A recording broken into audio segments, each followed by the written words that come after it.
Is this haunted room actually stretching? Or is it your imagination? Hi everyone and welcome back to Oodalali Disney Crafts and Fun. My name is Lindsay, and in today's video I'm going to be continuing with my Halloween Disney crafts and transforming a Dollar Tree item, which is this sign. It's one of those collapsible chipboard signs, and I was heavily inspired by the Haunted Mansion.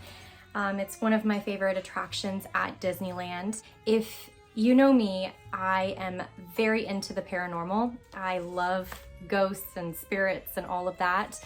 And so that's around Halloween. I really enjoy ghost stories, going to cemeteries. It's just one of my favorite things to do. I'm one of those people. But when I saw this particular sign at Dollar Tree, immediately I thought of these stretching portraits in the Haunted Mansion. So I thought it'd be really fun to kind of take that project on, take this apart and create something that is very similar to what you see at Disneyland or Walt Disney World, whichever Disney theme park that you go to. I will show you the finished product at the very end, but I can't wait to show you the steps of how I transformed it from this into what you will see at the very end. So stay tuned and keep watching. All right, so for this particular craft, I am going to be using this sign from Dollar Tree, and it's just held in place by ribbons.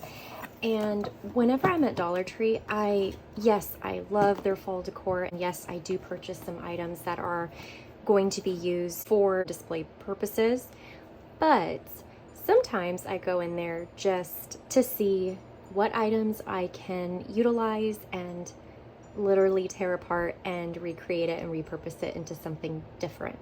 So that was the case for this. This was a sign that was hanging up on the wall along with all of their other autumnal and fall items. And I saw this and I immediately thought of the stretching portraits in the Haunted Mansion. The girl on the tightrope was always my favorite of all the portraits. I just love that she's a ballerina. I love ballet. I used to do a little bit of ballet, and I just think that the portrait is very feminine and Victorian, and I just love it. Up until the point where it stretches to see the alligator in the water waiting for her to fall. But I really enjoy it. I was inspired to create something of that nature using this. I purchased 2 of these. I also purchased off of Amazon these hinges. And these are really pretty hinges. They have this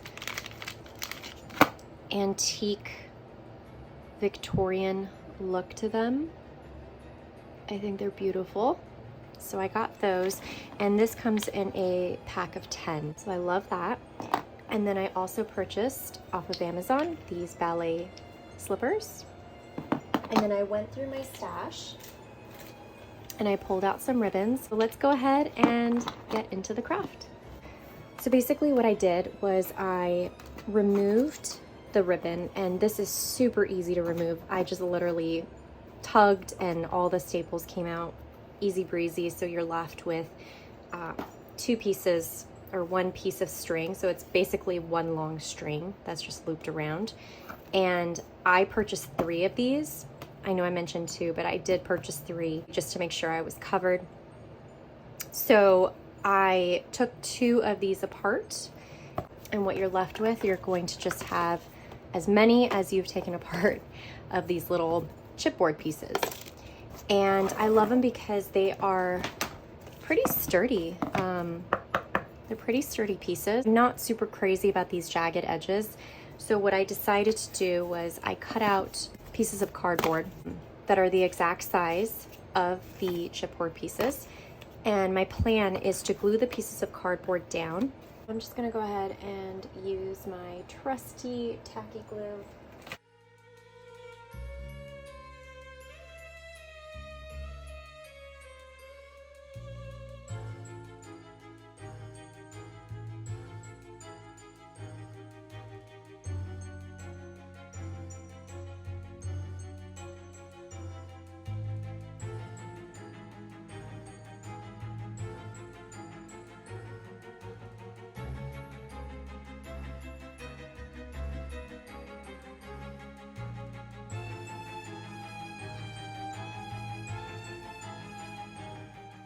So I decided I wanted to make sure that the backs are completely polished and covered. You can leave it unfinished like this, but I just like to finish it as much as I possibly can. So I went into my stash and I had some of this Haunted Mansion inspired fabric, and you can see kind of Madame Leota in here. So it's not the exact wallpaper that's on the wall, but it is a very close rendition, and I think anyone who sees this fabric will definitely be reminded of the Haunted Mansion. So I just thought this would be really fun to go ahead and use this on the very back of the 4 pieces here. So I'm going to go ahead and trim up this piece and use my handy dandy Fabri-Tac, which I actually have to buy more of this stuff because I am sadly running low, and honestly I use this for so many things. This is such a great item to use. You can use it on fabric, lace, glass, leather, wood, and trims. So it's very multi-purpose adhesive, and I just really enjoy using this.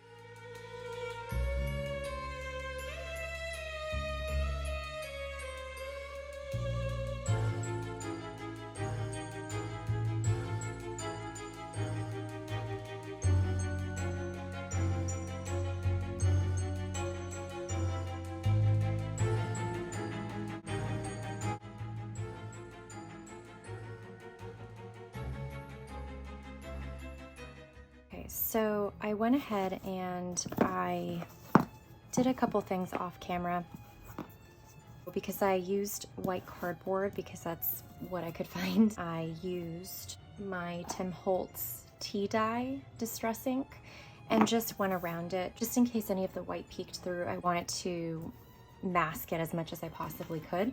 So I love Tim Holtz distress inks. I own a lot of them in different colors, and I just love the effects that they give to your craft projects, your paper craft projects and beyond. So love these. If you haven't checked out Tim Holtz distress inks, I highly recommend them.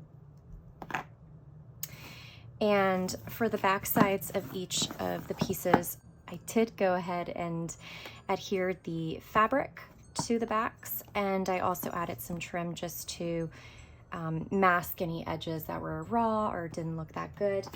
And then my next step is going to be to add a little bit of this gold trim that I had to the actual edges so that we can seal edge right there. So I'm going to go ahead and hot glue that. So for these 3 pieces, I'm going to just add the trim along the edges, and then for the bottom along the actual bottom. And then for the top, I'm going to also add it along the sides here. So I went ahead and I found the Girl on the Tightrope image online, and I went into Canva, and basically I randomly selected areas that I wanted to divide the image into. So I knew I wanted it into 4 different sections, basically just cropped the image into the sections that I needed. I also added the Haunted Mansion wallpaper that is also inside the room where the portraits are. So I added it along the sides of each one, so it did look like it was expanding. So if you can see at the top, I have the top of the frame, and then I don't have it all the way until you get to the bottom. So it does look like it's just this illusion of the portrait stretching, which is what I wanted. So my goal is to go ahead and just adhere these to the individual pieces that we have already prepared and go from there. So let's go ahead and start gluing the pieces down.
right, guys, that is it for today's video, and I hope that you're inspired to recreate something like this. And if you do recreate it, please go ahead and tag me in your video or on Instagram, wherever you decide to post.